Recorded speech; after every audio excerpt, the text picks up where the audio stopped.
How's it going, guys? This is Avollon, and welcome back to the underneath of Avollon's world. It's one of my more favorite projects, where it's just like a kind of like a cave system with a whole bunch of projects in it, really. I did this all before I started on recording on this world, so you guys haven't seen the process I've went to take and make things and do things and whatnot. I got my kelp farm. I've got an aquarium in the middle here, which, yeah, there's a squid and some fish. Some of them disappeared because of an entity bug in one of the updates. Sadly, I also lost a good amount of dogs, but that's not what we're here for today. We're here to make an automatic potion brewing system, because this world is probably almost 4 or 5 years old, and I'm still brewing them by hand, which is not ideal. And yeah, potions are going to be a little bit useful for 1.17. I'm going to, of course, want to be able to do a whole bunch of exploring and about caves to find copper and deep slate, and the new moss blocks and everything, which I don't even know if you can find those in caves yet. I think you have to trade with the Wandering Trader, to be honest. But I also could use water-breathing potions to find new glow squids and axolotls, because I'm going to want all the axolotls. I don't think I'll put them in this aquarium here. I'll put them in a different one, because it is kind of hard to see in here. But we're down here because this is where we're going to be putting our automatic potion brewing system. It's going to be somewhere right in about this area, just straight back, because it is a very long system, but it's very simplistic, and it brews potions for you very easily. So essentially, I just gotta dig a really long tunnel. It's not even that big. It's a very simplistic design. I have to look at who made it. I don't remember his name off the top of my head, but I will leave the link in the description below if you guys want to go check out the original video, the tutorial, and whatnot. I'm gonna get to digging, and I'll be back once I got a tunnel dug out. Alright, I got what I believe is enough space dug out. I think it's just kind of very long, not very wide. I don't even think it's that tall, to be honest. I think maybe 4 blocks and whatnot. So we have some creative liberty as to how we're going to decorate it. I want to keep the natural cave aesthetic, which I'm thinking I might. I have a good enough playroom here, because this is the only contraption over here, and it's literally just that. It doesn't go back too far. The person who made it is NaMiature. I probably butchered that name. I probably didn't. I'm assuming that's how you pronounce it. But it's very clear. It's also very simple. I'm gonna get to laying out some blocks. I just want to show you guys the hole in the cave. Alright, well, I believe everything is set and ready to go. I say that, but I actually need to come over here to this one and take some of this blaze powder, because I don't actually have a lot of blaze rods, because I forgot to take them out of the chest in the nether before I reset it. Throw those in there. So, as I said before, the redstone is fairly simple. This is it. This is the redstone. It's not complicated. I remember building a super automatic fancy potion brewing system like 1.7 or 1.8, where it would continuously brew potions right after each other. That was before blaze powder was introduced to fuel the brewing stand, and that was when I was doing more PvP based stuff and not survival stuff, so I don't really have the use for automatic potion brewing and that sort of magnitude. So essentially, all I gotta do is say I want a fire resistance extended splash potion. All I should have to do is press this button, and the item should come down in order. There's another word always put first. That's always gonna happen. There is essentially redstone torches behind every single one, and why are you? Oh, I wanted the magma cream. Okay. The another word's here, and then the button's right here. So this always gets activated. So then I put the magma cream in, and then it's got the redstone and the gunpowder.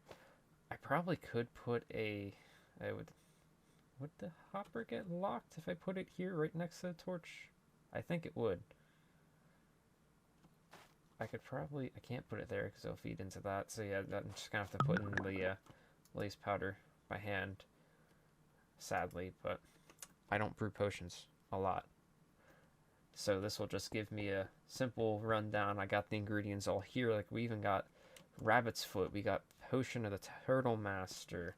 We got Glistening Melon. I only had 2 of those. I only had 2 Rabbit's Foot, too. I don't see myself ever using Leaping Potions. But I can see myself using Healing Potions. But I'm pretty sure the Witch Farm drops those. It also has Dragon's Breath down here, which means we can make Lingering Potions.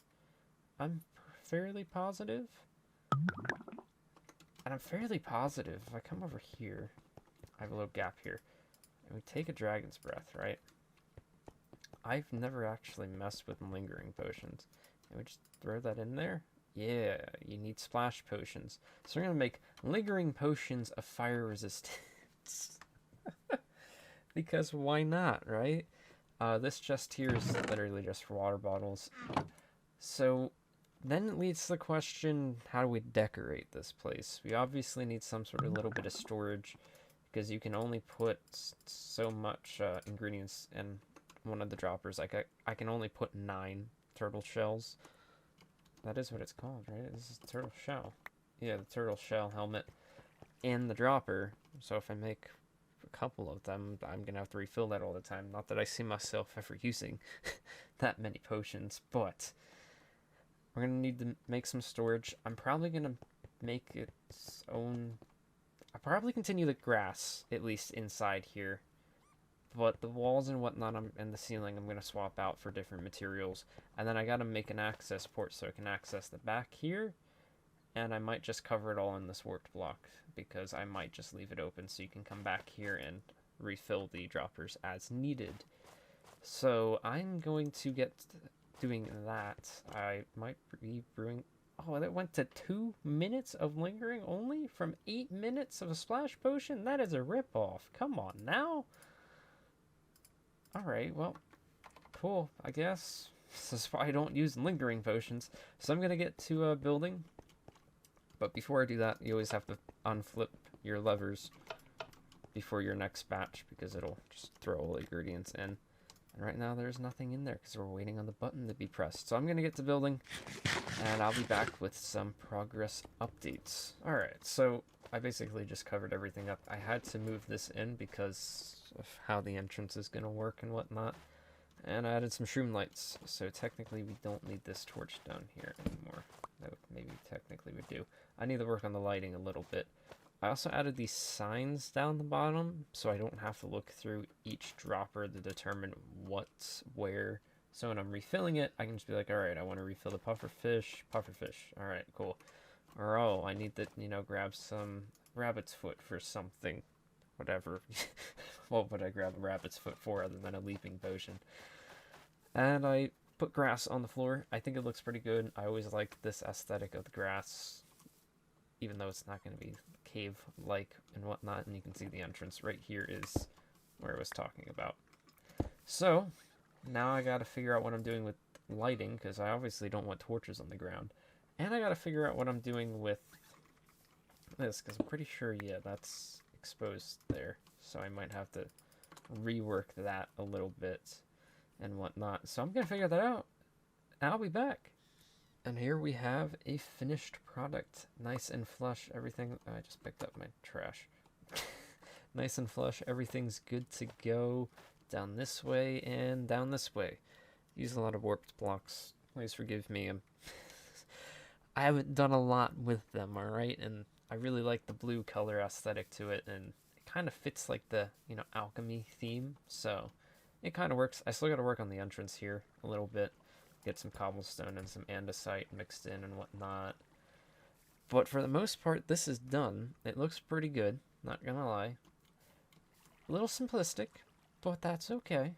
Added some soul lanterns. They don't really do the lighting, the shroom lights do, but the soul lanterns kind of make it not as dark, because it does bring it up at least 1 light level. At least 1. It's doing something.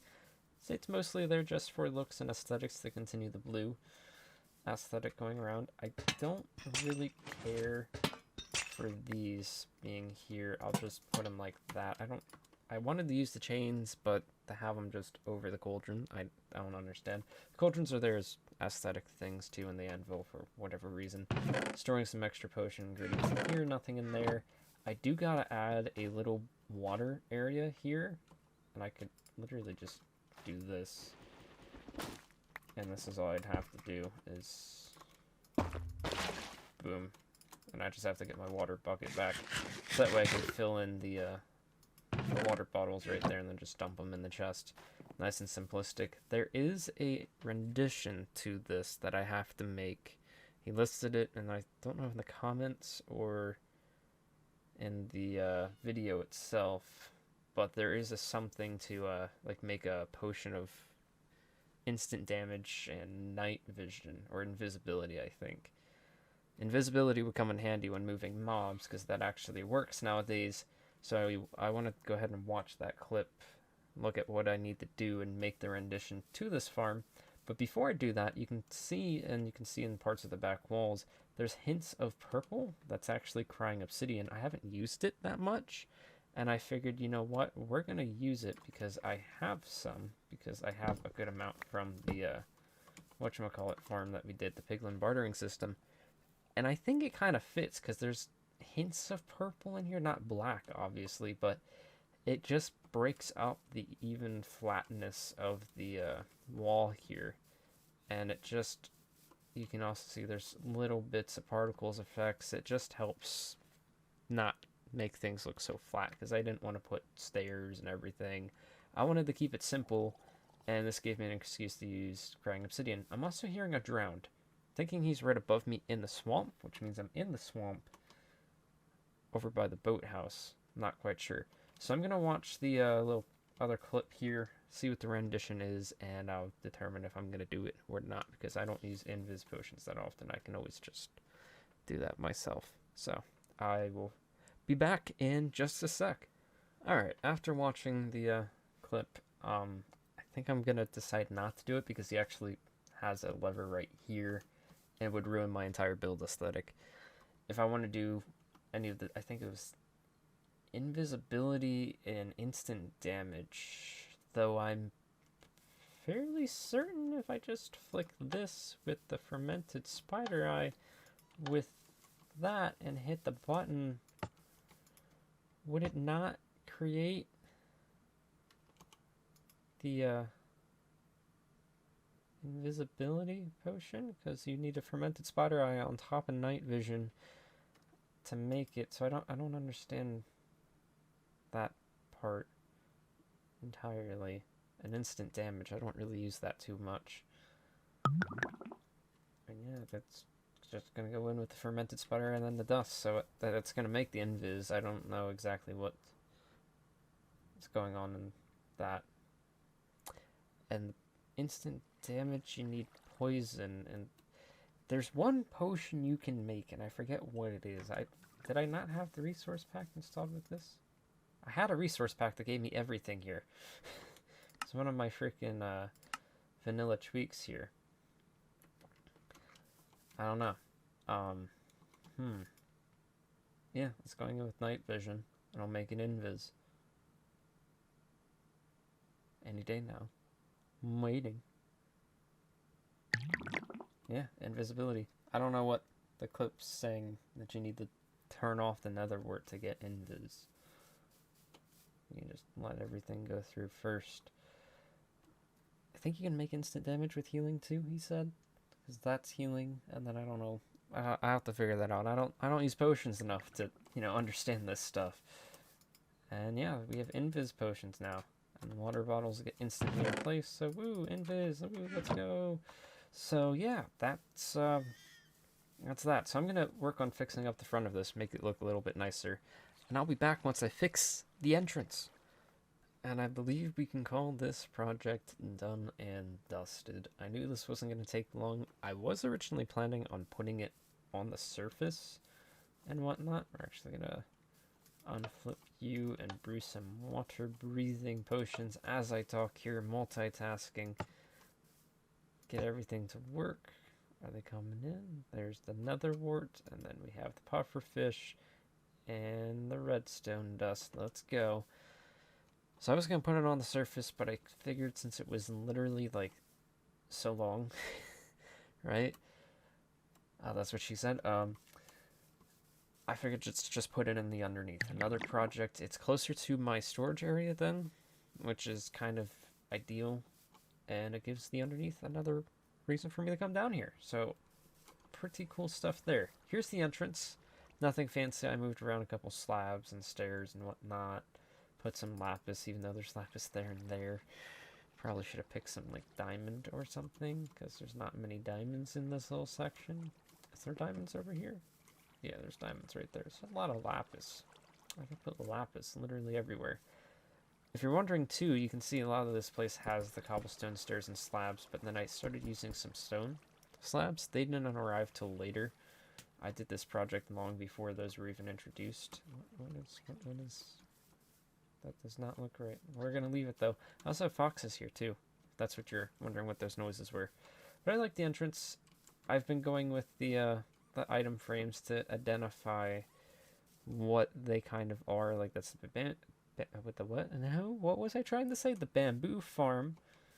That's like the XP area that I don't use. I don't even think I have any. Yeah, I don't use it. You know, we got the berry farm, and then you got the potion area, which you can obviously tell I only have the lingering potion, because I want to use the invis. And then you have the different areas, like you have the banners and everything. You get the point, essentially speaking. So you can obviously know that's what this is. And it kind of looks like this, too. It kind of feels like it's an alchemy. And there's our potions of water breathing. Let's go. I also put a ender chest back here, so I can access this. I brewed up some slow falling, because I figured that could help from ever moving mobs and whatnot. And I have this little water here, which I'm pretty sure I showed you guys. I'm not quite... Yeah, I think I already mentioned that, but I did fill the cauldrons for aesthetic purposes.